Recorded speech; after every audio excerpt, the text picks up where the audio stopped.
Bana huzurdan bahsetmeyin. Bana kendi huzurunuzu anlatın. Davranışlarınıza kendi huzurunuzu anlatın.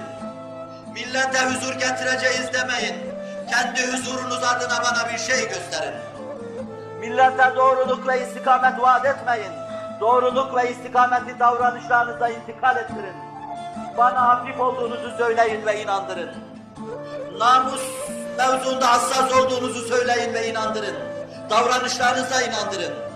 Şu ana kadar 1001 çeşit yalan karşısında 1000 defa düşmüş kalkmış, 1000 defa ümidi kırılmış bir nesil, bir millet olarak bundan öte yeniden bir ümit vaat edip de ümitlerin inkisara uğramasına tahammülü yoktur. Sahabi ve tabi'in anlayışı içinde milletin karşısına çıkın. Sahabi ve tabi'in anlayışın içinde, tebe-i tabi'in duruluğu içinde, kalp saffeti içinde millete ait meselelerin altına girin. Yükseldiğiniz makamlardan istifade etmek suretiyle mallar, mansıplar tedarik etmeye kalkmayın. Zira bu sizin ortaya atıldığınız davada yalancı olduğunuza delalet eder. Yumuşak döşeklerden fedakarlıkta bulunmadığınız zaman yalancı olduğunuza delalet eder. Günde 3 defa sofralar önünüze konup kalktığı müddetçe yalancı olduğunuza delalet eder. O zaman başınızdaki külahı rica ederim atın. Elinizdeki tesbihin bağını da kırın dökülsün. Bana öyle görünmeyin. Zira şeytanın sırtında peygamber cübbesi çok çirkin görünüyor. Sahabi olun. O cübbeyi size Allah giydirsin. Tabi'in olun. O ridayı size Resulullah sallallahu aleyhi ve sellem giydirsin.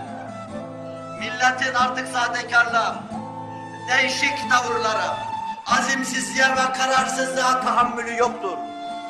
Ben devlet kurduğu zaman yakınlarına krediler çıkarıp fabrikalar açan insanları camide de görsem samimiyetine inanmıyorum. Ben elimde tesbih başında külah taşıdığı halde saraylarda ve kaşhanelerde yaşayan insanların samimiyetine inanmıyorum. Ben İmam Hatip'te okuduğu halde namaz kılmayan talebenin samimiyetine inanmıyorum.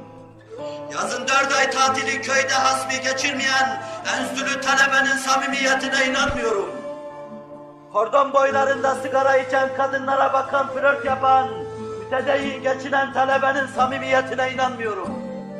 Siyaset meydanlarında dinden diyanetten bahsettikleri halde hadis altında sahabi saffet ve tabi'in saffetini bize vaat etmeyen riyakar ve münafıkların samimiyetine inanmıyorum.